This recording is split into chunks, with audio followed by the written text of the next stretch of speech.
ನಮಸ್ಕಾರ ಸ್ನೇಹಿತರೆ, ಈ ಬೈಲೊಂಗಲ್ ಬಗ್ಗೆ ನಿಮಗೆ ಎಷ್ಟು ಗೊತ್ತು? ಈ ನಮ್ಮ ಹೆಮ್ಮೆಯ ಬೈಲೊಂಗಲ್ ಇದರ ಇತಿಹಾಸ ನೋಡೋಣ ಬನ್ನಿ. ಬೈಲೊಂಗಲ ಬೆಳಗಾವಿ ಜಿಲ್ಲೆಯ ಪ್ರಮುಖ ತಾಲೂಕು ಕೇಂದ್ರಗಳಲ್ಲಿ ಒಂದಾಗಿದೆ. ರಾಣಿ ಚೆನ್ನಮ್ಮನ ಹೆಜ್ಜೆ ಗುರುತುಗಳಿಂದ ಹಿಡಿದು ಸಂಗೊಳ್ಳಿ ರಾಯಣ್ಣ ಹೋರಾಟವರೆಗೆ, ರೈತರ ಪರಿಶ್ರಮದಿಂದ ಹಿಡಿದು ಇಂದಿನ ಹೊಸ ಪೀಳಿಗೆ ಕನಸುಗಳವರೆಗೆ ಇದೆಲ್ಲವೂ ತನ್ನೊಳಗೆ ಇಟ್ಟುಕೊಂಡಿರೋ ಊರು ಅದೇ ನಮ್ಮ ಬೈಲೊಂಗಲ. ಈ ಬೈಲೊಂಗಲ್ ಅನ್ನೋ ಹೆಸರು ಹೆಂಗ್ ಬಂತು? ಬೈಲು ಅಂದರೆ ಬಯಲು ಪ್ರದೇಶ, ಹೊಣ್ಣು ಅಂದರೆ ಚಿನ್ನ, ಗಲ್ಲು ಎಂಬ ಪದದಿಂದ ಸೇರಿ ಚಿನ್ನದ ಮೈದಾನ ಎಂಬ ಅರ್ಥದೊಂದಿಗೆ ಬೈಲು ಹೊಣ್ಣು ಗಲ್ಲು ಎಂಬ ಹೆಸರು ಬಳಕೆಯಲ್ಲಿತ್ತು. ಕಾಲಕ್ರಮೇಣ ಇದೇ ಹೆಸರು ಬದಲಾಗಿ ಬೈಲೊಂಗಲ್ ಎಂದು ಪ್ರಸಿದ್ಧಿಯಾಯಿತು.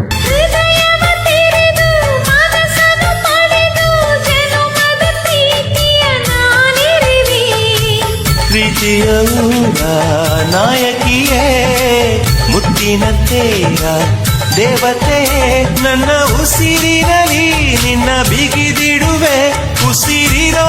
ಬೈಲೊಂಗಲ್ ಅಂದ್ರೆ ಮೊದಲು ನೆನಪಾಗುವ ದೊಡ್ಡ ಹೆಸರು ಕಿತ್ತೂರು ರಾಣಿ ಚೆನ್ನಮ್ಮ. ಬ್ರಿಟಿಷರ ವಿರುದ್ಧ ಧೈರ್ಯವಾಗಿ ಹೋರಾಡಿದ ವೀರ ಮಹಿಳೆ ರಾಣಿ ಚೆನ್ನಮ್ಮ. 1824ರಲ್ಲಿ ಕಿತ್ತೂರಿನಲ್ಲಿ ಬ್ರಿಟಿಷರ ವಿರುದ್ಧ ಅವರು ಶಸ್ತ್ರ ಹೋರಾಟ ನಡೆಸಿದರು. ನಂತರ ಬ್ರಿಟಿಷರು ಅವರನ್ನು ಬಂಧಿಸಿ ಬೈಲೊಂಗಲ್ನಲ್ಲಿ ಕಾರಾಗೃಹದಲ್ಲಿಟ್ಟರು. 1829ರಲ್ಲಿ ರಾಣಿ ಚೆನ್ನಮ್ಮ ಅವರು ಬೈಲೊಂಗಲ್ನಲ್ಲಿ ನಿಧನರಾದರು. ಅವರ ಸಮಾಧಿ ಕೂಡ ನಮ್ಮ ಬೈಲೊಂಗಲ್ನಲ್ಲಿದೆ. ಇವತ್ತು ಆ ಸಮಾಧಿ ಸ್ಥಳಕ್ಕೆ ಬಂದಾಗ ಅಲ್ಲಿ ನಿಂತಿರುವ ಪ್ರತಿಯೊಬ್ಬರಿಗೂ ನಮ್ಮ ಇತಿಹಾಸದ ಒಂದು ಅಧ್ಯಯನದ ಕಣ್ಣು ಮುಂದೆ ಬಂದು ಬಿಡುತ್ತದೆ. ರಾಣಿ ಚೆನ್ನಮ್ಮ ಧೈರ್ಯ, ಆತ್ಮವಿಶ್ವಾಸ ಮತ್ತು ಹೋರಾಟದ ನೆನಪು ಇಂದಿಗೂ ನಮ್ಮ ನಾಡಿನಲ್ಲಿ ಹೆಮ್ಮೆಯಾಗಿದೆ. ಆದರೆ ಬೈಲೊಂಗಲ್ನ ಇತಿಹಾಸ ರಾಣಿ ಚೆನ್ನಮ್ಮನಲ್ಲಿ ಮುಗಿಯುವುದಿಲ್ಲ. ಈ ನಾಡು ಅನೇಕ ವೀರರು ಮತ್ತು ಸ್ವಾತಂತ್ರ್ಯ ಹೋರಾಟಗಾರರನ್ನು ನೀಡಿದೆ. ಸಂಗೊಳ್ಳಿ ರಾಯಣ್ಣ, ಅಮಟೂರು ಬಾಳಪ್ಪ, ಬೆಳವಡಿ ವಡ್ಡರ್ ಯಲ್ಲಣ್ಣ, ಬಿಚ್ಚುಗತ್ತಿ ಚನ್ನಬಸಪ್ಪ ಇಂಥ ಅನೇಕ ವೀರ ಹೋರಾಟಗಾರ ಕಥೆಗಳು ಈ ಭಾಗದ ಇತಿಹಾಸದೊಂದಿಗೆ ಬೆಸೆದುಕೊಂಡಿದೆ. ಅದಕ್ಕಾಗಿಯೇ ಬೈಲೊಂಗಲ್ ನಾಡು ಕೆಚ್ಚೆದೆಯ ನಾಡು ಎಂದು ಹೆಮ್ಮೆಯಿಂದ ಕರೆಯಲಾಗುತ್ತದೆ. ಈ ಮಣ್ಣಿನ ಇತಿಹಾಸ ನಮಗೆ ಒಂದು ಮಾತು ಹೇಳುತ್ತದೆ: ಅನ್ಯಾಯದ ಮುಂದೆ ತಲೆ ಬಾಗಬಾರದು, ಹಕ್ಕಿಗಾಗಿ ಹೋರಾಡಬೇಕು. ಇದು ರಾಣಿ ಚೆನ್ನಮ್ಮನ ನೆನಪು ಉಳಿಸಿಕೊಂಡ ಮಣ್ಣು. ಸಂಗೊಳ್ಳಿ ರಾಯಣ್ಣನಂತ ವೀರ ಹೋರಾಟದ ಕತೆ ಹೇಳುವ ಮಣ್ಣು. ಅಮಟೂರು ಬಾಳಪ್ಪನಂತ ಹೋರಾಟಗಾರರ ಹೆಜ್ಜೆ ಗುರುತು ಹೊಂದಿರುವ ಮಣ್ಣು. ರೈತರ ಬೆವರಿನಿಂದ ಬೆಳೆದ ಮಣ್ಣು ಮತ್ತು ನಮ್ಮಂತ ಸಾವಿರಾರು ಜನರ ಕನಸುಗಳನ್ನು ಹೊತ್ತಿರುವ ಮಣ್ಣು. ಹೇಗೆ ಮಾಡಬೇಕು ಕಾಣೆ ಗುಣಗಾನ,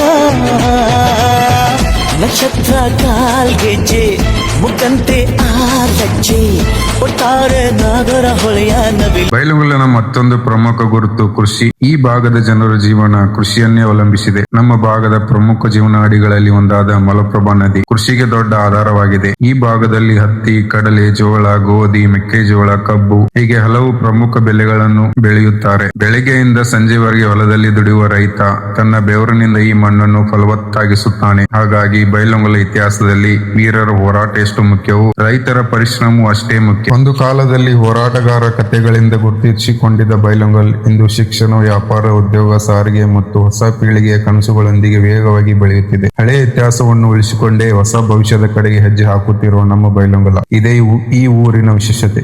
ಹಸಿದಾಗ ಅನ್ನ, ದಣಿದಾಗ ನೀರು ಕೊಡತಿದ್ದ ಮೇಲೆ ಏನ್ ಚಂದವೋ ಏನ್ ಚಂದವೋ, ಮನಸ್ಸಿದ್ದು ಪ್ರೀತಿ ಕೈಯಿದ್ದು ದಾನ ಕೊಡದಿದ್ದ ಮೇಲೆ ಏನ್ ಚಂದವೋ ಏನ್ ಚಂದವೋ, ಭೂಮಿ ತಾಯಿ ತಂದ ಬೆವರಿನ ಸಿರಿ ಹಂಚಿಕೊಂಡು ತಿನ್ನದೇ ಇದ್ರೆ ಏನ್ ಚಂದವೋ.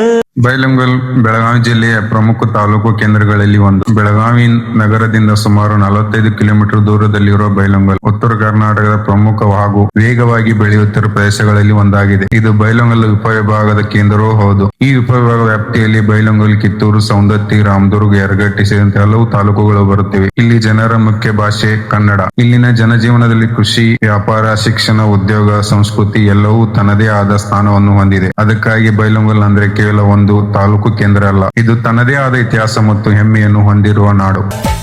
ನಿನ್ನ ಕೇಳಿದೆ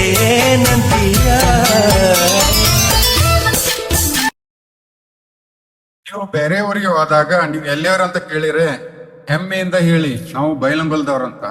ಇದು ನಮ್ಮ ಇತಿಹಾಸ, ನಮ್ಮ ಹೆಮ್ಮೆ, ನಮ್ಮೂರು.